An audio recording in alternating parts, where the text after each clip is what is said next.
Thanks for coming. My name is Isabella Aragão. Oh, okay. My name is Isabella Aragão. I'm a lecturer from Federal University of Pernambuco in Recife. And I'm currently doing a PhD here at the University of São Paulo. And I've also spent a year as an exchange student at Central St. Martin's in London. And this talk is an overview of my PhD. Priscilla apologizes for not being here. She's a lecturer from University of São Paulo and also my Brazilian supervisor. I think the first thing I'd like to tell is why is it important to study Funtimod? So the company was the largest Brazilian type foundry in the 20th century and one of the most important graphic art industries of Brazil, which means that almost all letterpress printer shops were full of its products, especially the lead types. Funtimod also exported to our Latin American neighbors, and my main aim was to find out what kind of typefaces the Funtimod cast here in Brazil, and especially if one of them was originally designed for the Brazilian market. I was hoping to find the first Brazilian typeface. Funtimod, which stands for Modern Type Foundry in Portuguese, was founded in 1932 by two Germans, Karl Hermann Klingsper and Josef Czerkaski, a Brazilian-German company called Bremensis, and the Swiss type foundry in Haas. Until 1943, the company was spelled with Y. At that date, an orthography reform was implemented in Brazil. And from 1943 to 1998, the date of its closure, Funtimod became, as we know nowadays. Although Funtimod followed the new spelling rules, German and Portuguese were equivalent in terms of languages spoken at the company. So why did Funtimod need a German-speaking typist in 1959? This is an ad I found in a local newspaper. So this fact, along with many others that I'm going to expose during this talk, leads us to question how Brazilian Funtimod was. Karl Hermann Klingsper received an invitation from a German friend who was living here in São Paulo to come to Brazil and found the company. So probably the offer was a good excuse to a German who to move away from a devastated country after the war. So he joined 75,000 Germans and headed to Brazil in the beginning of the 20th century. Those people belong to a third generation of migrants who came to live in Brazil, hoping to find a better place to live in and also a job. For instance, in 1918, 20,000 Germans was living here in São Paulo. It seemed awkward to me that a member of a well-known type foundry in Germany would spontaneously like to move to Brazil. However, I had the chance to speak with his daughter, who was born here in São Paulo, and she told me that her father felt that there wasn't a place for him at Klingsper Type Foundry. So probably, I believe he didn't want to be one more Klingsper, but be in charge of his own foundry. And I also believe that the knowledge that he brought from Germany was important to the early success of Funtimod here in Brazil. The year 1930 is usually considered the beginning of the industrialization in Brazil. This is the Paulista Avenue in 1956. And São Paulo was then the economic center of the country. And the city was growing year by year, as we can notice here in those city plans. So this is 1916, 1924, and 1951. I believe that the owners of Funtimod might have realized the new potential market and the lack of national foundries and founded the company here in São Paulo.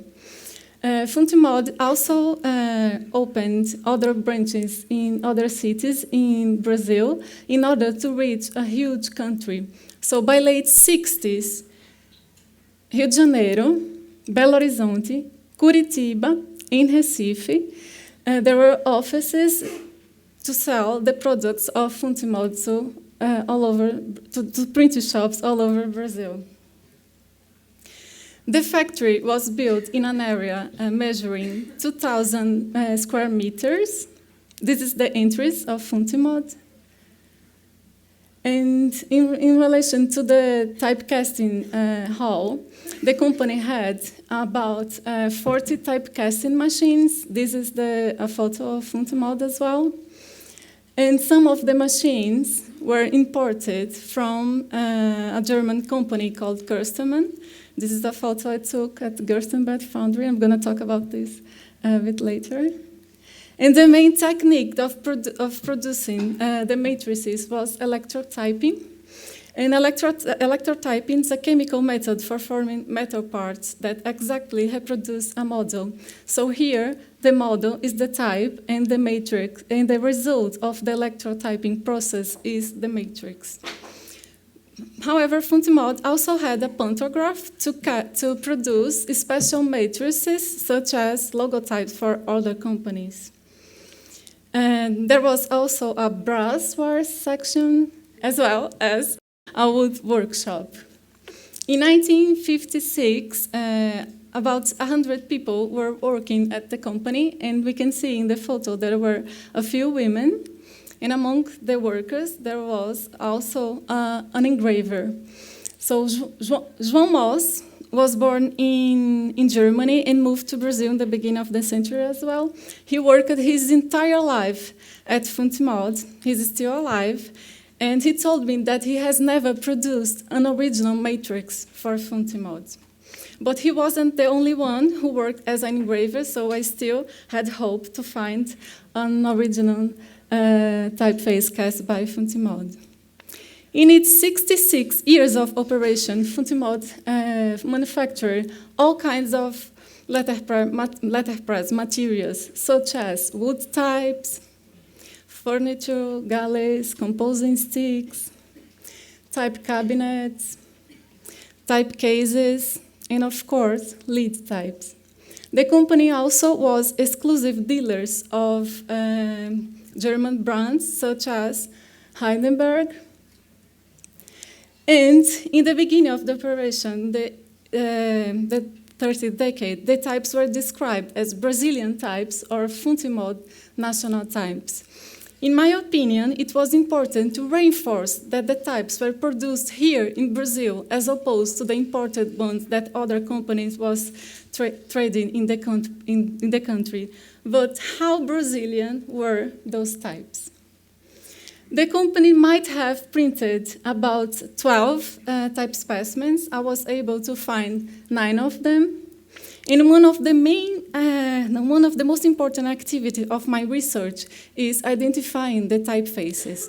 So I made a list of different typefaces that I could find in the specimens, and it started my endless activity of identifying them. It turned out that almost the entire collection of Funtimod typefaces were originated with German matrices. 65 of them were from Stempel, but Funtimod also cast type from Ludwig Meyer, Weber, Chelser, and Giske, Berthold, and others. I still have some fonts to identify, and help is welcome, but I'm going to talk about 2 of them, Progresso and Cabel Especial. Progresso, which I thought it would be the easiest typeface to identify, it wasn't. Progresso, it's not broader from ATFs. I think you can notice the B and S are different. And it's not Trio, a font cast by another German foundry. In relation to Cabel, the Klingspo Foundry released alternate characters for Cabel, if I'm not wrong, in 1932, but Funtimod version is not the German one. I think you can also notice that the G and E are different. Since I have been researching those type specimens for a long time, I could notice differences and inconsistencies between the pages and the typefaces. But I needed a method to look at the fonts and the characters.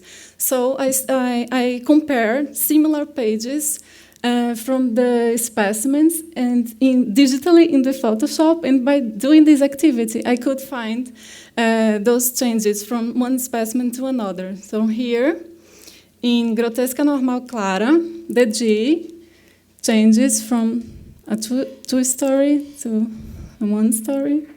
And in the same page, I think you are going to be able to see that the tilde is different from those two fonts. Funtimod also cast Mundial from Stempel, and from one specimen to another, the J lost its terminal. And when I finished the comparisons, I created a diagram in order to find some kind of partner, either in the specimens or the typefaces. So I think you are also going to be able to notice that Grotesca, which is the largest family of Funtimod, has more inconsistencies than any other specimens. But it would be impossible to me to look at the entire set of every typefaces from every specimen. So I have chosen the most problematic characters to analyze the typefaces, all the fonts from every typeface. Then I created images, and by looking at these images, it's easier to see the similarities and inconsistencies. So this is Eldorado Preto, Grotesca Reforma Clara, the S is different, Mundial Magro, which we have seen before, Grotesca Normal Meia Preta, have so many inconsistencies. The letter A is different, the G, the tilde that you're not going to be able to see right now, the letter R, and Bodoni, which also has different tildes for the fonts. This is my best view. I couldn't see the shapes properly. So, inspired by the work of a German researcher called Christoph, who used a microscope to observe early printings, I also bought a microscope, which made me feel a proper scientist. And finally, could see really interesting things in the specimen. So the J from Mundial, it's probably a broken character. And Grotesca Normal Meia Preta, the tilde, it's supposed to be rotated. And the shape is different from the 8 point and 10 points. Also, the cedilla is detached from the C. In Lírico Grifo, the shape of the tilde doesn't match the design of the character, especially when we compare with the original design. And in Phoenix 6 points, the tilde is bigger than in 8 points. I think it's better to see like this. So when I finished that, I realized that something was originated here in Brazil, but I don't know what happened in Germany. So I went to Germany to research. I went to Gerstenbed Foundry, who has more than 1 million matrices, I think, from German foundries. And there I could see the matrices. This is Bodoni from Berthold, and could also notice that the companies had the entire set to cast types for many languages, including Portuguese. So this is the cedilla and the A with tilde of Cabell. I also went to research at Klingsford Museum Library, as well Gutenberg Museum Library, and I've found specimens of Klingsford and Stempel in Spanish and French. In the Spanish catalog, I could compare the tildes, and in the French catalog, I could compare the cedillas. Surprisingly, some accents produced in Germany was even worse than the ones produced here in Brazil. So this is the cedille from Funtimod, and this is the one that Stempel produced for the French market. It seems that Funtimod had everything needed to produce an original typeface, and the question that still remains without answer is, why did Funtimod not design and cast its own typefaces? As the most important industrial-scale type manufacturer in Brazil, we could expect some sort of originality of national character in its products.